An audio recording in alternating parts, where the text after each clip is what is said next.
The morning sun glinted off Willow Creek, but my grandpa, Henry, stood frozen at the edge of our backyard, his old tackle box dangling from his hand.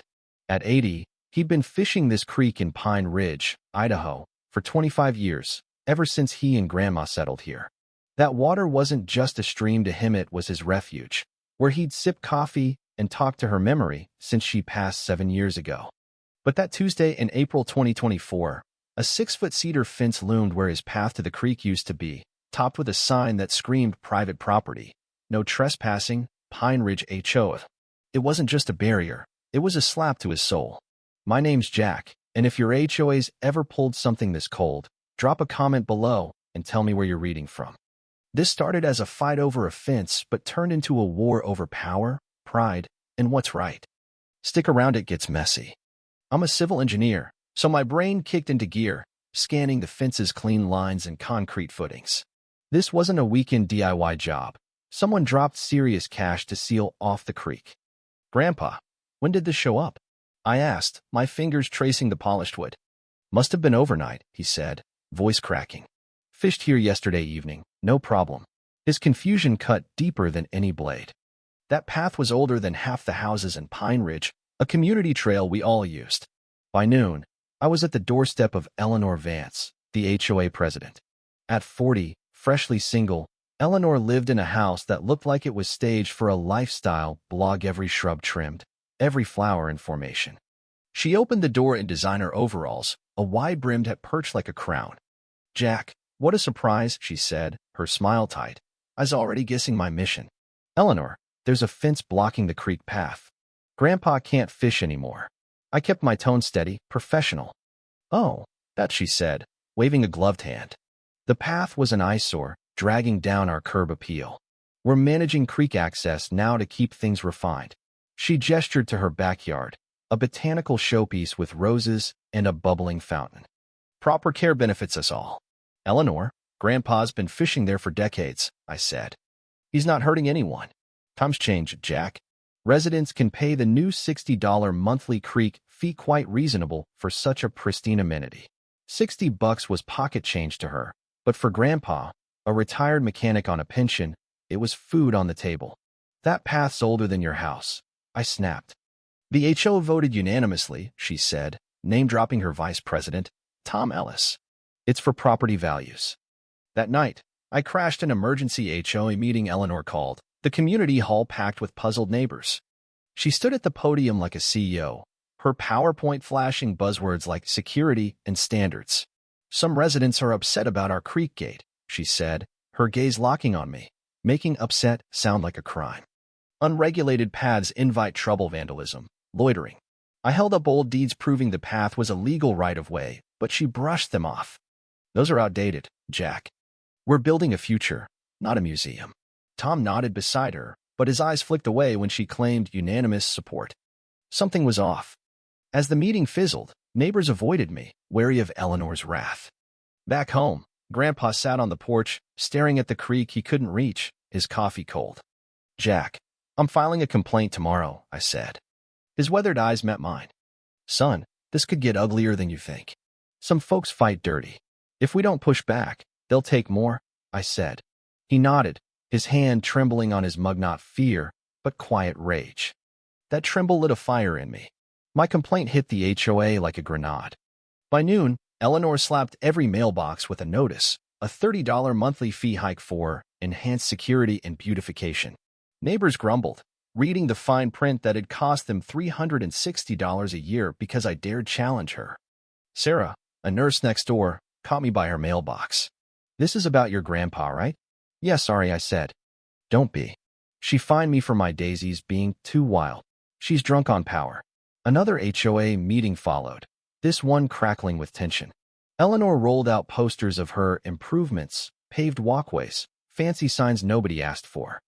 We're at a crossroads, she declared, her eyes pinning me. Progress or chaos from disruptive individuals. Her crime stats from unrelated towns spooked the crowd, but Tom's stiff posture screamed discomfort. After, Eleanor's garden glowed under floodlights, while new cameras and concrete posts fortified the fence. She was building a fortress to guard her ego. As an engineer, I see neighborhoods as systems pipes, drains, slopes.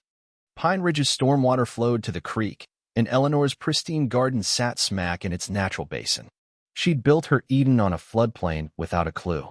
If she wanted to control the creek, I'd show her how little control she had. Early Wednesday, I strolled the streets with a toolbox, tweaking a stormwater valve on Elm Street. It wasn't sabotage, just a nudge to let gravity do its thing. By Thursday, Eleanor's roses were soggy, her fountain gurgling in puddles. She darted out in her gardening gear, baffled by the muck on her perfect lawn. "No rain all week," she muttered, poking her sprinklers. Sarah, my ally, walked her dog past, texting me updates. She's got a landscaper tearing up pipes. Guy's clueless. Friday, I opened more valves, channeling runoff to her yard. Her garden turned swampy, grass is drowning, the air thick with rot. Eleanor called an emergency meeting, her voicemail shrill.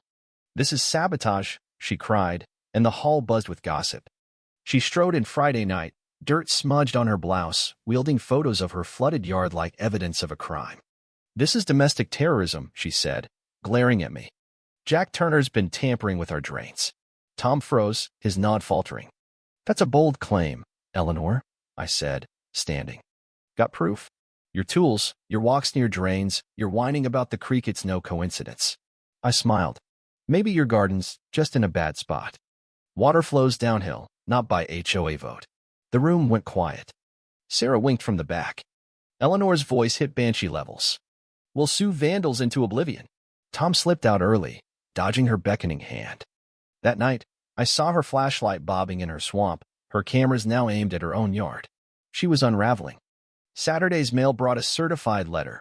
Eleanor accused me of property destruction, threatening lawsuits and criminal charges. Doubt crept in me. Job needed a clean record. False charges could tank my career. In a rush, I botched a valve, flooding the Miller's patio. I spent hours pumping it out, hands raw, guilt heavy. Sarah stopped by. "You screwed up, but you fixed it." Eleanor never does. Sunday, Tom showed up at our porch, suit rumpled, eyes haunted. "Jack, I didn't want this," he said. We sat out back, away from Grandpa's ears. Eleanor blackmailed me over a $25 accounting glitch, threatening to call it theft. Her unanimous votes were a lie. Tom fought the fence but caved to save his name. "She's not stopping with you," he said, handing me a folder. Real HOA minutes showed her bullying, plus a real estate deal to buy lakefront lots cheap. "She's tanking values to flip properties," he said. Eleanor wasn't just petty, she was a predator. Monday, I got city drainage records. The creek path was a permanent easement, untouchable, and part of the stormwater system. Eleanor's fence broke every code. Tuesday, at a coffee shop, Tom spilled more. Eleanor's investor pals wanted Grandpa's lot for pennies, citing her fake access issues. That night, flyers hit every mailbox me face, labeled security threat. Fury replaced doubt. This was personal. Friday's HOA meeting was a powder keg. Eleanor stormed in, suit crisp, photos of her swamp projected like war crimes. "Jack Turner's a terrorist," she roared. I stood, maps in hand. "Your garden's in a drainage basin, Eleanor. Your fence blocked the creek's overflow, flooding your own yard." Tom rose, voice steady. "I never backed the fence. Eleanor blackmailed me." The room gasped. I held up his minutes, exposing her lies, then the city's easement ruling. "That fence is illegal. It's coming down." Eleanor's face drained of color. Sarah shouted, "She flooded her own yard?" Murmurs turned to outrage. Eleanor stammered, then fled, her papers scattering. Saturday, city crews tore down the fence, with splintering as Grandpa watched, grinning. By noon, the path was open, and Eleanor's swamp drained as nature reclaimed balance. Tom dropped by with more files. Eleanor's offers to buy Grandpa's lot at a 65% loss, part of her scheme to flip lakefront homes. "I reported her to the DA," he said. Eleanor faced charges: fraud, conspiracy, code violations. Her house hit the market. She vanished to Oregon. Sarah became HOA president, axing Eleanor's fees. Grandpa fished again, his chair by the creek, peace restored. I found a 1980s plan confirming the path's easement, a shield for future fights. Sometimes, justice needs a wrench and a map. Was I wrong to swamp Eleanor's yard, even if it exposed her? Should HOAs control our lives like this? Comment, like, subscribe, and tell me, hero, or villain.